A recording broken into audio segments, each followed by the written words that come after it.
Most of us live a life perfectly engineered to avoid physical friction. We spend about 93% of our time entirely indoors, surrounded by climate-controlled air, sitting on ergonomic furniture, completely insulated from the natural elements. But looking at this chart, we can see a strange biological paradox unfolding. The top line shows our overall life expectancy rising over the last century, thanks to modern medicine. Intersecting with that is our health span, the proportion of those years we actually spend in good health, which is dropping. At the exact same time, metabolic conditions like obesity and diabetes have spiked to affect the vast majority of the population. The data on this chart goes beyond physical ailments. When we add in diseases of despair, severe depression, chronic anxiety, and addiction, we see a steep upward spike over the last 2 decades.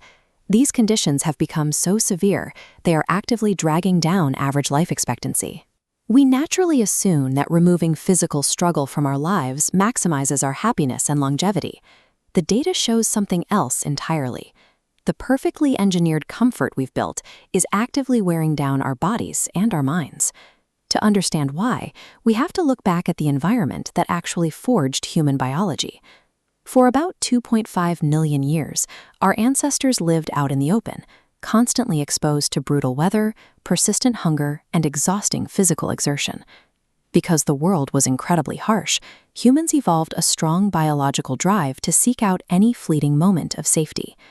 We are hardwired to crave high-calorie food, physical shelter, and rest, simply because finding those things meant we might survive the winter. Now look at this timeline of human evolution. If we map out that 2.5 million year history, the era of modern conveniences, air conditioning, smartphones, processed foods, occupies a microscopic 0.004% of our existence.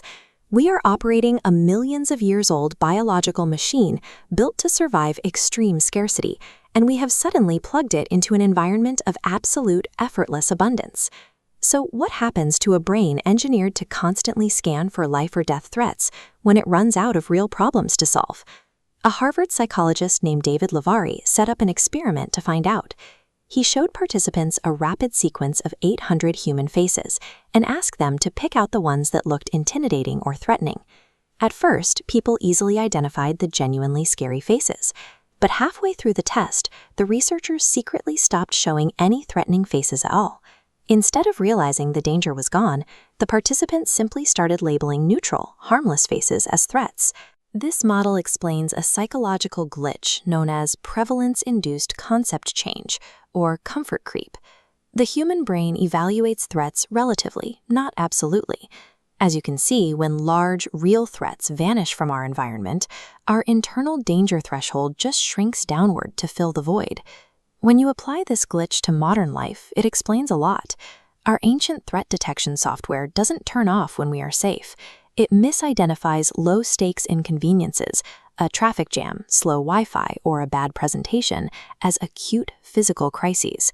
By shrinking our comfort zones to the size of a climate-controlled room, we haven't eliminated stress.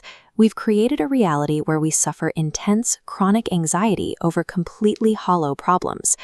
Early human cultures intuitively understood this biological need for friction and struggle. To ensure people developed properly, elders engineered intentional hardships called rites of passage.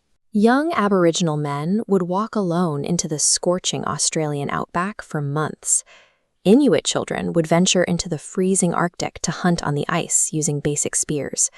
Failure in these environments carried the ultimate price, and surviving them built profound mental toughness. Contrast that deep cultural tradition with modern norms. Today, we often practice snowplow parenting, actively rushing ahead of the next generation to aggressively clear away any possible physical or emotional obstacle in their path. By removing the profound, challenging friction of coming of age, we've stripped away the exact biological mechanism required to build capable, resilient adults. There is a way to manually reboot the system. The Shinto faith has an ancient purification ritual called misogi, which often involves plunging into freezing water to wash away impurities and find clarity. Modern sports scientists have adapted this idea into an actionable protocol. To do a modern misogi, you step outside your daily routine and attempt a physical challenge in nature so difficult that even if you execute perfectly, you only have a 50% chance of succeeding. The second rule is simple: you cannot die. It has to be immensely difficult, but not lethal. Undertaking a misogi forces you to confront genuine, high-stakes failure in an unpredictable natural environment. It completely recalibrates your brain's artificial anxiety threshold, proving to your nervous system that you are capable of handling far more than a stressful spreadsheet. True human potential is rarely found sitting in a temperature-controlled room. To reclaim the wild, happy, and healthy biological operating systems we were born with, we have to intentionally step out into the cold and embrace the extreme edges of what we can do.